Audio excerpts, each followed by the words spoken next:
What's going on, everybody? Thank you again for the continued support on the live streams.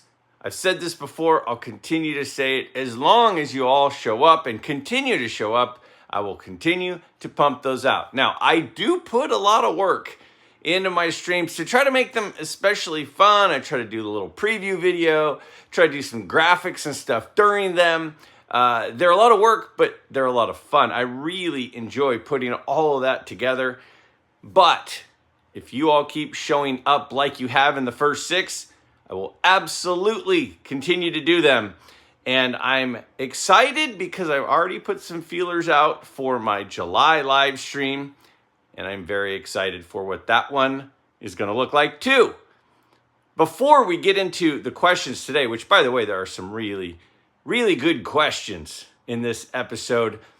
And one of them, I think it might be a little bit of a longer answer than normal. And that's coming from me. So that says something. I have a couple of things that were sent to me I wanted to show you all really quickly. My buddy Carl, all the way from Australia, he sent me a couple of books. He is best friends with this author, Scott Miller. And Scott Miller is dealing with some health stuff, some pretty serious health stuff. And this is a pretty well-known book that he wrote a few years ago. And in fact, he even got me a signed copy of it. And he just came out with a new book. So if you're looking for something for summer reading, how about Skipper? Why Baseball Managers Matter? Again, by Scott Miller. Check that out. I have not read it.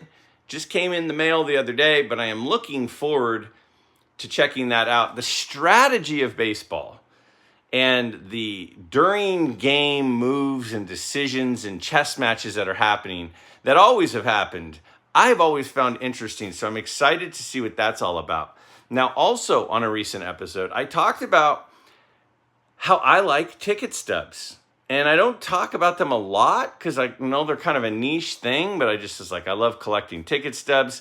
And my buddy Carl sent me some of his ticket stubs highlighted by this one. This is the Aaron Boone home run game.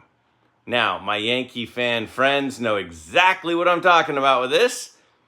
So apparently Carl was there. And he sent me the ticket. That is very cool. LCS Game 4 obviously took place in Yankee Stadium. As the highlight reminds us, pretty amazing. He sent me a couple of other tickets as well, including this World Series ticket, which is also of the Yankees. Carl is a Yankee fan, if you haven't noticed. A fellow Yankee fan, right, Keith?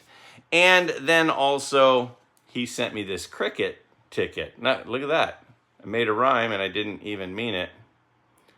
And those of you that have watched The Princess Bride know the finishing part of that joke in that movie. And then my buddy Dave. Dave sent me this book, which I'm excited to read. A Strengths Finder's book, which who would not benefit from learning a little bit more about your own personal qualities and where your strengths lie. So thank you to my friend Dave. Looking forward to seeing you at the National in what are we at here? Just over a month now. Mr. Kirkman has sent me a couple of items. He sent me a couple Matt Manning cards. He has sent me a few things in the past. So thank you for those, my friend. And last but not least, my good pal, Mookie Chilson. He had a pickup on one of his, not his most recent video, the one before that. And he was talking about his dandy Monty Irvin and how he picked up a second one. The second one being a pinhole card, which moved it to the top of the totem pole for him, and how he had a second one. And I said, Mookie, I want to buy that from you. I don't want a gift. I don't want you to give it to me. I know how you work. I want to buy it from you. And he texted me the next day and he said, it's on the way. And I said, I haven't bought it yet. And he said, That's because it's a gift. It wouldn't let me pay for it. So, in typical Mookie fashion, I got this amazing Monty Irvin Dandy card, which I am thrilled to add to the collection. Thank you, Mr. Mook.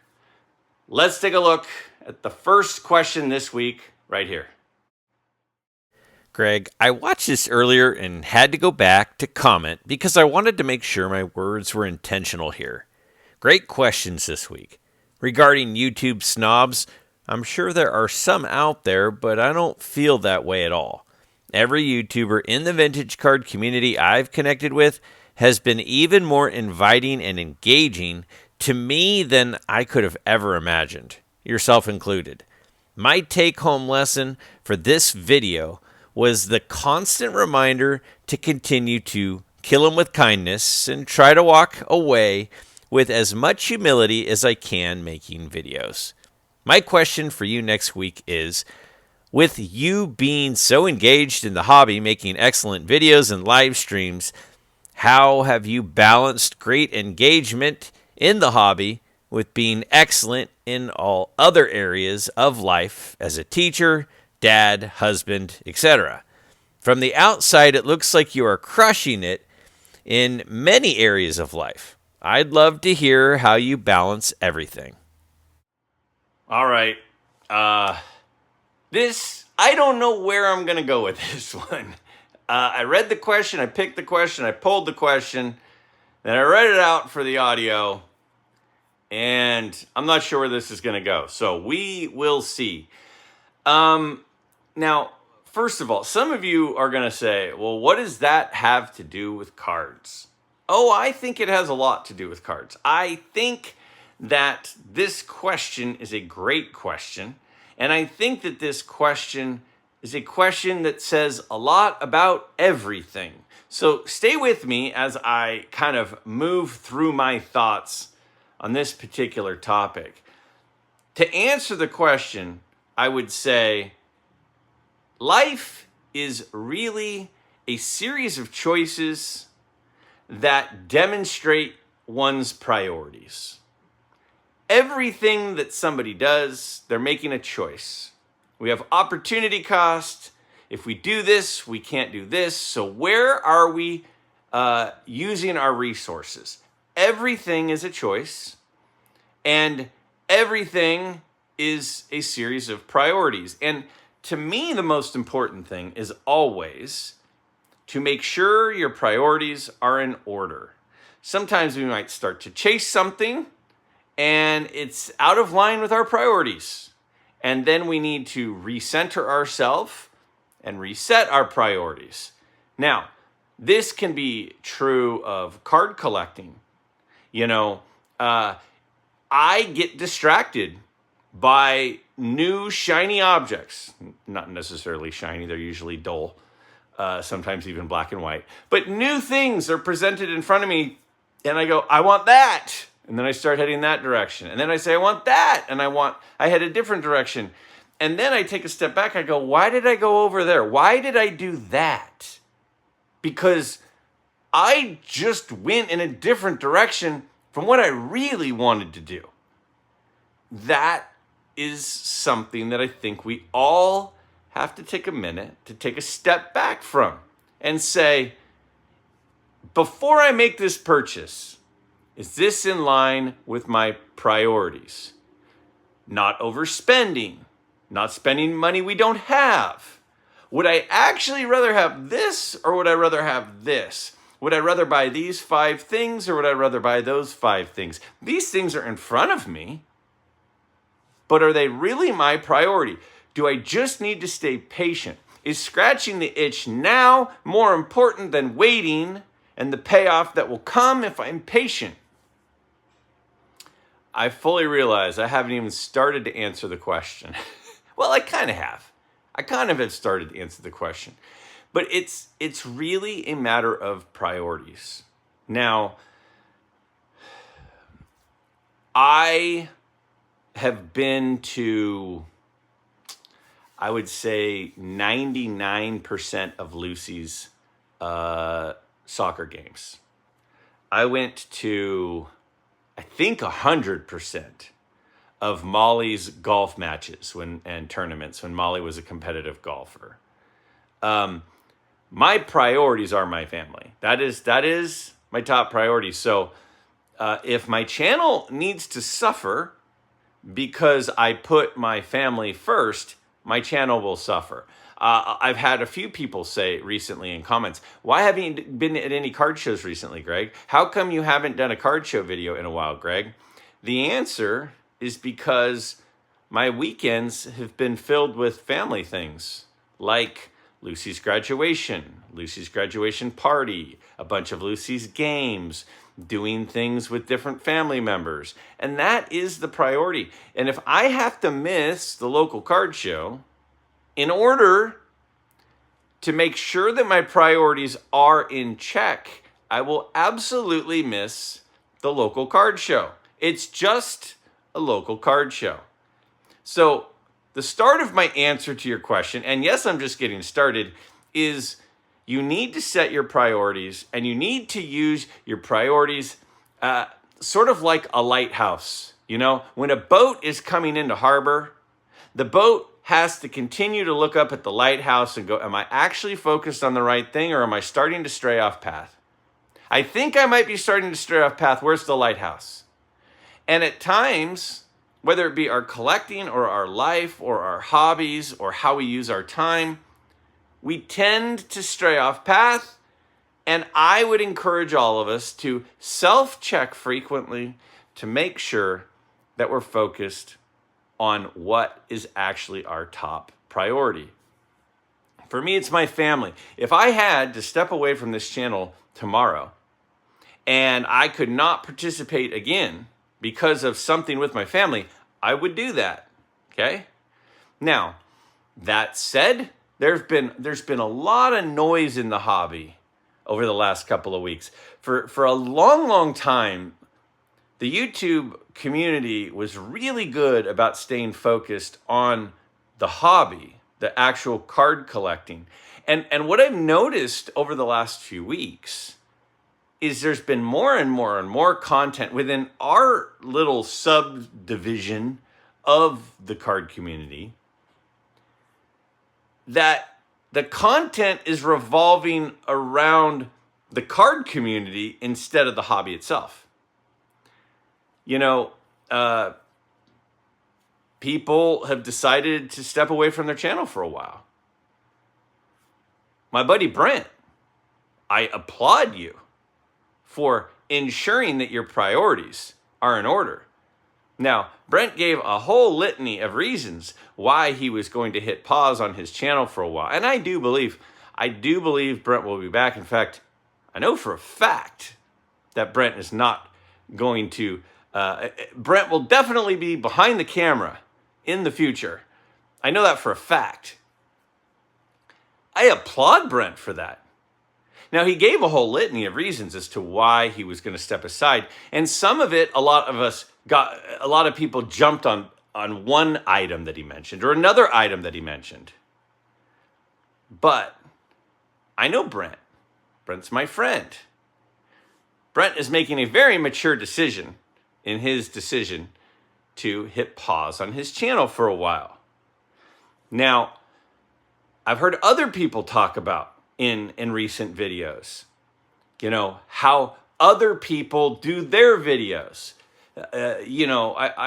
Sammy the other day did a video and he said, you know, it's too hard to break into the group, to the clique. It's too difficult for people to get noticed.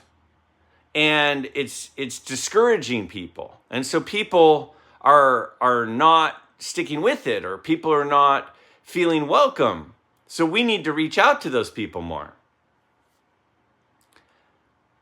Isn't that just, I mean, I respect that. Sammy's the first channel that ever had me on. Sammy's the first person in the YouTube community that made me feel welcome. And said, hey, I'd like to have you on as a guest. And I was like, me? I absolutely appreciate that. part of Sammy's thing, part of Sammy's channel, and part of Sammy's priorities with Sammy's channel is to make new content creators feel welcome. That doesn't mean that we all need to make that our top priority. That is absolutely one of Sammy's top priorities. It is not one of my top priorities. What I have tried to do with this channel, what I have attempted to do, is I have attempted to give everyone a voice.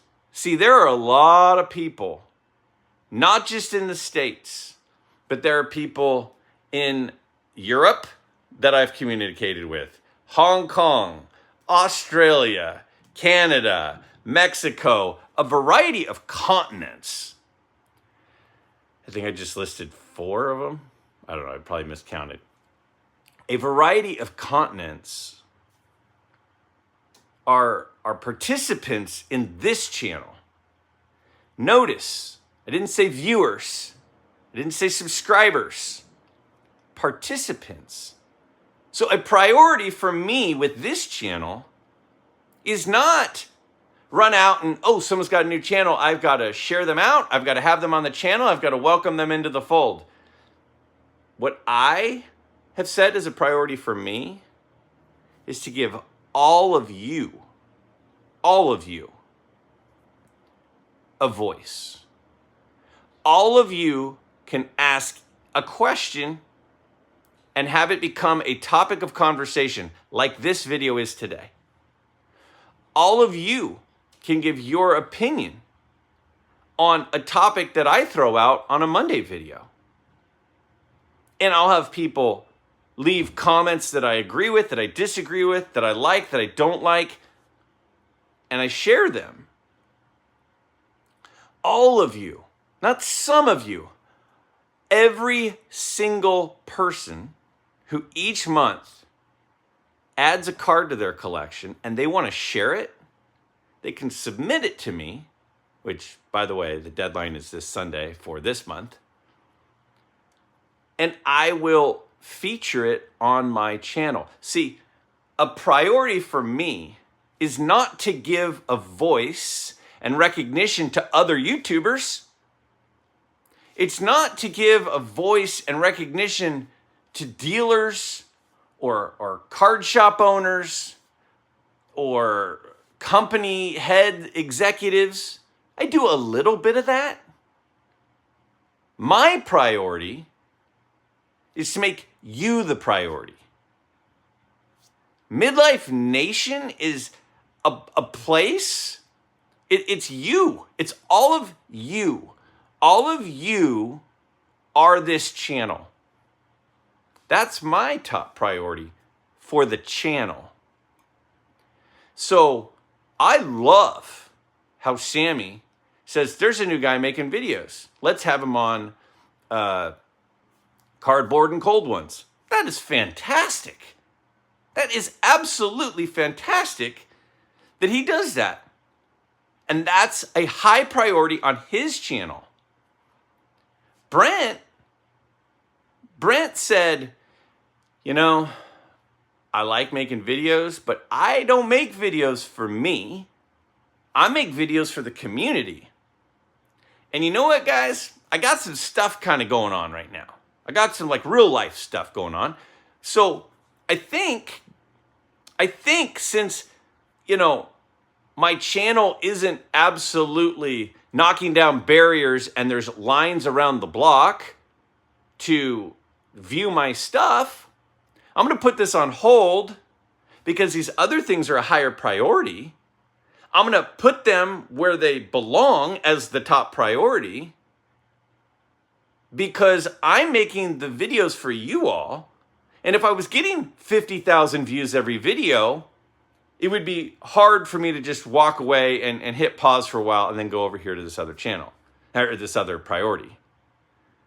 But he's saying, you know, it hasn't gained a ton of traction and it actually has gained a fair amount of traction, by the way, buddy. But it hasn't gained so much traction that he can't hit pause. He's saying, I believe this is what he's saying. He's saying, it's gained some traction. It's not taking over the world. So because of that, it'll be okay if I step away for a while. So I'm going to go take this other thing that's really important to me, like more important, and I'm going to make that the priority for a while. And I might be back, but right now, that's where I'm going. Have I answered your question? I don't know. I would say this. I would say the way that I've been able to do all the things that I'm doing is I keep focused on my priorities. And I really enjoy my YouTube channel, but I absolutely have priorities that are far, far above this. Okay? Have I thought about stepping away for a while? I have.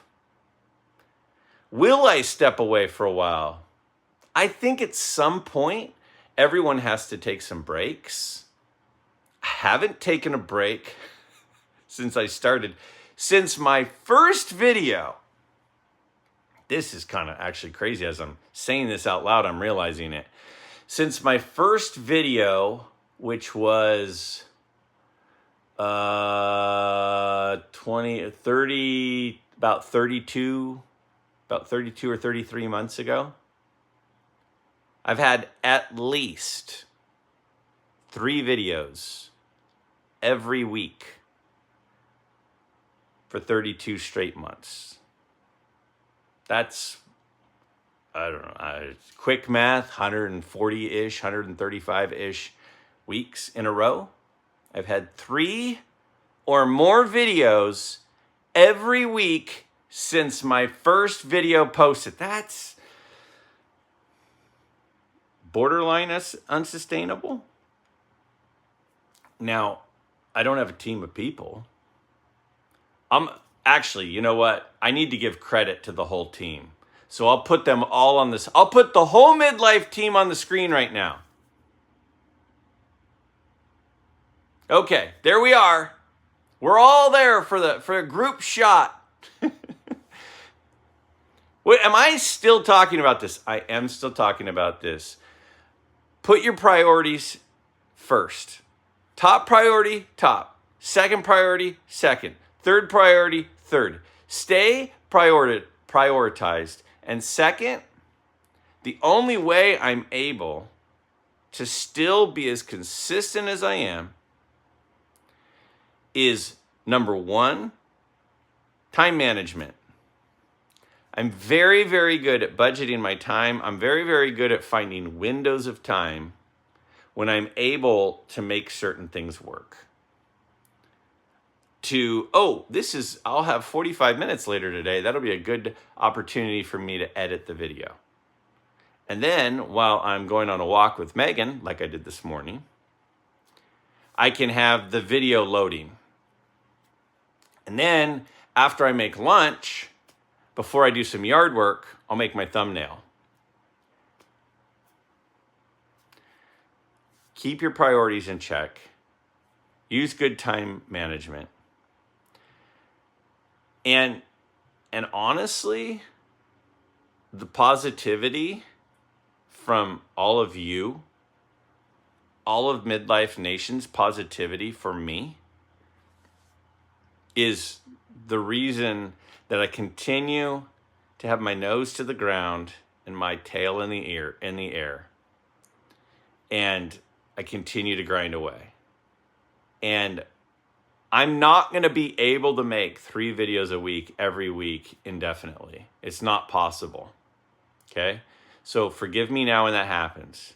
Forgive me now when I have to take some potential breaks. Forgive me now when I miss a Monday or I miss a Wednesday. Forgive me now when I disappoint you, because I will, and I'm sure I already have. Forgive me now when you write a really good comment for a Monday episode, Dan of Dan's Vintage Baseball PC. Forgive me now, Joe Perot, when you write a really good comment and I don't select it as one of the ones that I feature to talk about. Forgive me. But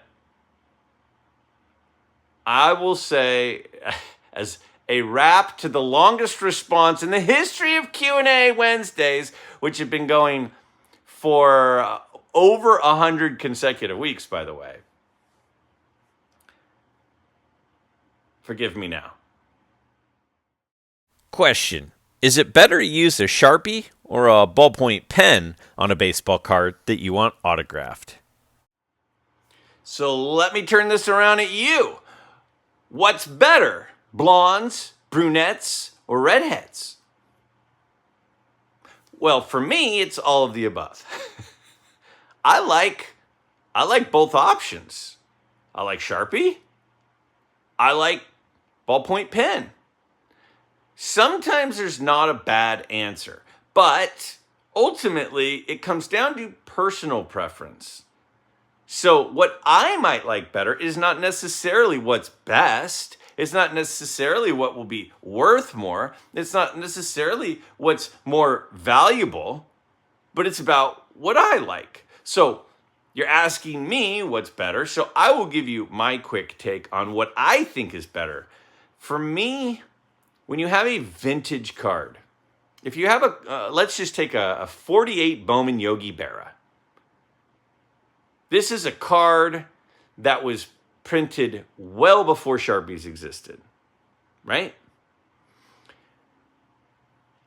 The bold Sharpie pen would be easier to read, but it kind of doesn't look right. It's like, that doesn't really belong there. That looks like that happened 10 years ago. And the card was printed over 75 years ago. It kind of looks out of place. It's like, think to like a Cape Cod house, right? Like what is it? Martha's Vineyard, Is that near Cape Cod? Listen, I'm a West Coast guy. I just hear about these places. But those colonial Cape Cod, those aren't the same, are they? Dang it. Think of those houses that you see like on Forrest Gump. Now I'm talking about the South. I'm not doing a good job here. Think of those big old houses with the big porches, okay? Wherever they are on the other side of the country. We don't have houses that look like that out here. What do you envision on that porch? Rocking chairs, right? Maybe a porch swing. Yeah? Maybe like some those white, like pickety railing thing, right? That's what we envision on there. Do you envision like a big screen TV? Probably not. If you went out to, we'll just say Cape Cod for a second, and you went to a house with a big porch, big white house, big white porch, white railing, beautiful home, beautiful view overlooking the lake, or ocean, I guess it would be. I'm not doing well here. And then there is a giant big screen TV and like a video game system, like a Xbox or a PlayStation. You'd go, that doesn't really look like it belongs here. That's how I kind of see a Sharpie on an old vintage card. It's cool. I respect it. It looks good. But it kind of looks out of place. So for me, not saying this is the right answer, for me, I tend to kind of feel like if it's an old card, the older, the more I feel this way, I like ballpoint. Even though it's harder to read, even though it's not as clear, even though it's not, as it jump off of the card at you, I tend to like ballpoint the older back you go. 70s, I'm kind of mixed. Sometimes Sharpie, sometimes ballpoint. 80s, ballpoint. 90s, ballpoint. Anything more modern, ballpoint. But like a card from like the, I don't know, 30s, 40s, 50s, I tend to lean towards a ballpoint pen. Did I just say that wrong? I think I just said that wrong. I don't know what I just said. More modern stuff, 80s, 90s, modern, Sharpie. That's what I meant to say. 80s to now, I prefer a Sharpie. 70s, I'm mixed. 50s and before, I prefer ballpoint. I was a little all over the place on that one. I'm still reeling from my first response. Question for next week. Why don't the catchers of baseball's past get the recognition they deserve? Guys like Johnny Bench, Bill Dickey, and Carlton Fisk.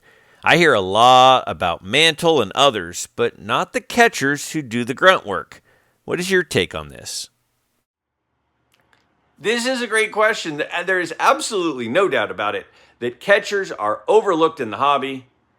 You talk about a couple of the best catchers of all time, Yogi Berra, Johnny Bench. Like, their cards, Johnny Bench is the best catcher of all time.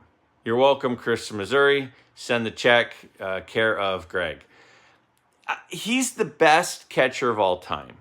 Great defensively, great offensively, was a winner, was a leader, had all of it. His rookie card is just so much cheaper than Nolan Ryan's, which is from the same set. So much cheaper.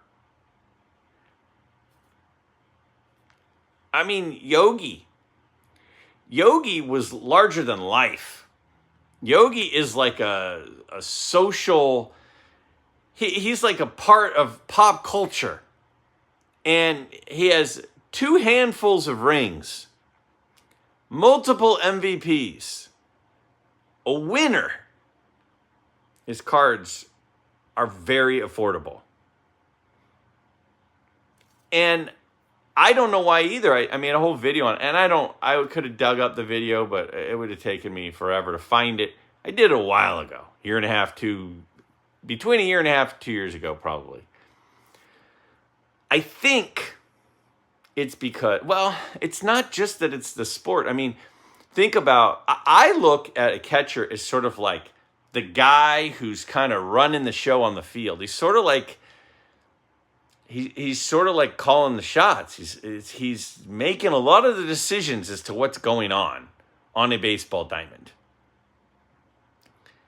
He's kind of like a inside linebacker in football. The inside linebacker, Brian Urlacher, Patrick Willis, those guys are just incredible. But they don't get any sort of hobby love. They're not the flamboyant guy who gets the attention. I think part of it with catchers, is the fact that because catchers don't play every day, because the position beats you up, it's hard to go night game, then day game the next day. You don't last as long, so your career's a little bit shorter. If you're a really good hitter, you end up moving into like first base or left field or something to continue playing when your knees are completely gone. Is you don't accumulate the same sort of stats usually. You just don't accumulate the same sort of stats unless pretty early on you find a different position.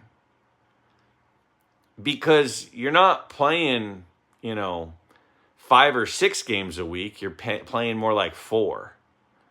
And that's enough less that it holds your career numbers down.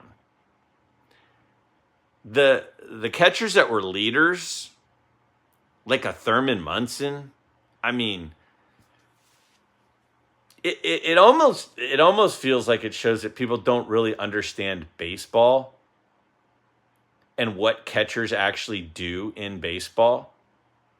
all that is required of them and all that they do in the decision making in a game, that a guy like Thurman Munson isn't in the Hall of Fame. It just doesn't make any sense.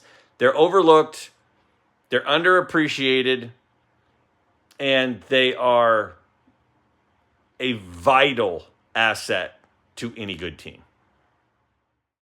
Another great Q&A. I do have a 3-part question to be considered in a future episode. Have you ever had a collection that you started but lost interest in? If so, what was it and why did you lose interest? And whatever happened to it? All right, now when you all ask questions, I don't throw them away. I keep them, and sometimes I dip into the vault of a question that was asked a while ago. And my buddy Jay asked this probably a couple months ago, and it has shown up here. Part of that is I had fewer questions asked last week. I think I only had 3 or 4 maybe questions asked a week. So I start going through some of the old questions and I start pulling from some of those. So that said, remember, if you have a question, ask it in the comments below.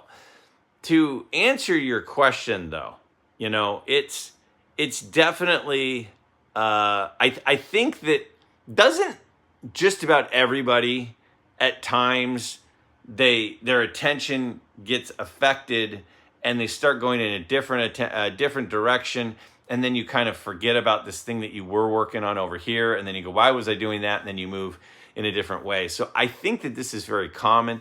I think if your interests aren't continuing to expand or grow or change, then it can be a little bit stagnant. And I did have, I believe, a really important subset. I called it an insert set one time, and I got scolded in the comments. But a really important subset are all-star cards. And they started in 1958. And I think the 1958 all-star subset is beautiful. I love that the National League is in blue, the American League is in red. It's got the stars in the background. They got the cutout solo shots of the players. It's the first card of Stan Musial for Topps. It's the Mickey Mantle is an awesome card. And at one point, I was like, I want to build that subset. And so I started to, and I had a few of them. And then I kept having other cards pop up, like on eBay or at shows, or I'd go to, Strongsville. And what I realized was it was one of those things where I was like, these 58 Topps All-Stars are kind of always available. I could look up a 58 Topps All-Star of Ernie Banks right now on eBay, and I would have at least 30 to choose from. So it's hard for me to go, I'm going to spend my hobby dollars right now on that card that I know I could get whenever I want. I tend to hold my hobby dollars close until something pops up that doesn't pop up all the time. Maybe it is rare condition-wise. Maybe it is rare because there's just not a lot of them. Maybe it's rare because I finally see a centered one. Whatever it is, I tend to lean towards stuff that doesn't come up all the time, and I put the other stuff on the back burner, and I probably take it for granted a little bit. So I would say it was 1.5 years or 2 years ago, I was kind of building that 58 Topps All-Star set, and I decided, I'm going to sell the ones that I have, put them into some of these other things, and I'll circle back to that later. And it's not that I don't like them, because they're beautiful and they're important. But I just was like, well, I could do this anytime. When you're down at Disneyland, okay, in California, what are you talking about, Greg? Did you just say when you're at Disneyland? Yeah, just hear me out for a sec. When you're at Disneyland, at the Disneyland Hotel, there's an arcade. if my kids, I said, hey, ready to go over to the park? And they said, no, we just want to go to the arcade for a couple hours. I would go, what? There's an arcade at every single pizza place in the world. And we're at Disneyland. We're not going to the arcade. When the arcade is always there, you can do that anytime.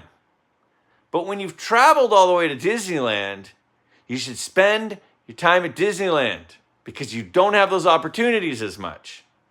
So I tend to want to spend my money on things that I can't get whenever I want them. Doesn't mean it's the right way to do it. It's just how I tend to do it. Question for discussion. I finally got my Hank Aaron rookie card, PSA 4. My question is, does anyone take their favorite cards to card shows with the intention of trying to upgrade them to the next level using additional cash or trade? It crossed my mind and I'm thinking, what would I need to pay or trade to get this to a PSA 5? All right. This is actually perfect. This is perfect timing. John Mangini did a video just a couple of days ago. I think it was a couple of days ago, talking about upgrading your cards. Do you upgrade your cards? Why not? And then he kind of gave his feelings on it, and he threw it out there as a VR, said, let me know what you think. So this is great because you're asking me a question that Mangini threw out to the community, and I'm happy to share my thoughts on this.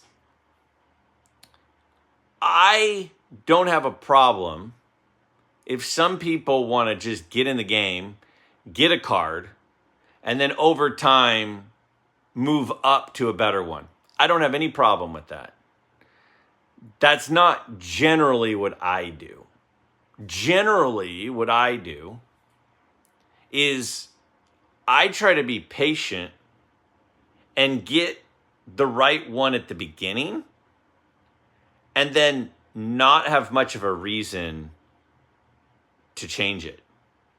I waited 35 years to get an Ernie Banks rookie card, but I got the right one. No reason to upgrade it. I love it. I love the one I have. I just finally got a 55 Sandy Koufax. Love it. I don't feel like I need to upgrade it. I think that if you're patient and you pick the right one to begin with, then why would you need to upgrade? When I got married, I didn't get married because I found a person willing to marry me. I got married because the right person was willing to marry me. And if I held out for the right person, there would be no reason to need to trade her in. I've never been in a room. I know you guys won't believe me when I say this. I'm not even saying this because my wife might be listening. I've never been in a room where I looked around and thought any other person in the room was a better catch than my wife.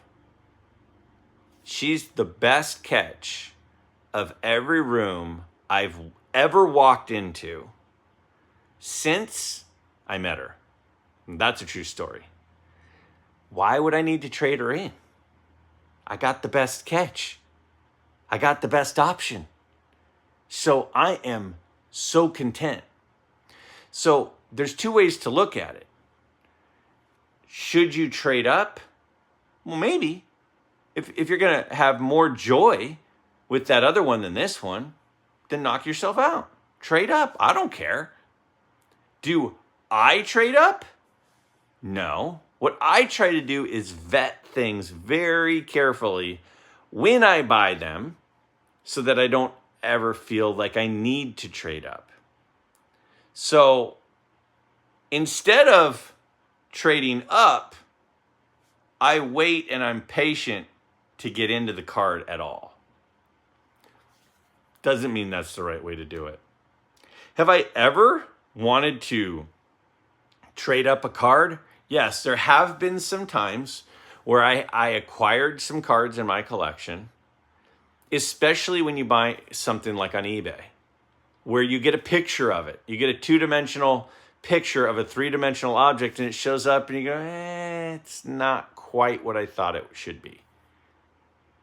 I'm going to sell it because it was a little bit misrepresented. I thought it was this. It's actually this, and I wanted this. And I have done that. I have had times where I've sold the card that I bought, that I thought was my forever copy, because it wasn't good enough. But I didn't buy it knowing it wasn't good enough. I bought it, and then once I got it, I realized it wasn't good enough. If that makes any sense. I totally respect people going, I just want to get a 1, and I want to try to move up to a 2. Once I have a 2, I want to try to move up to a 3. It's similar to sort of like the people who buy a starter house and then buy their second house and then their third house. And each time they try to stair step up, which I was talking about on Monday. I think it's a good question. I don't tend to do it, though, because I tend to be super picky when I buy in the first place. But I have done it. And I think that's actually fairly similar to what Mangini had to say in his video, which you should check out. It's an interesting discussion for sure. That said, if you all have a question for an upcoming episode, please do not hesitate. Truly, do not hesitate to down below in the comments. Simply ask your question. I look forward to hearing the topics that y'all want to hear about. And I'm planning on continuing indefinitely on doing Wednesday videos. But if the time comes that my priorities tell me that I need to miss a week or a few, I will. But I hope that that doesn't happen, and I don't anticipate that happening, but it certainly could.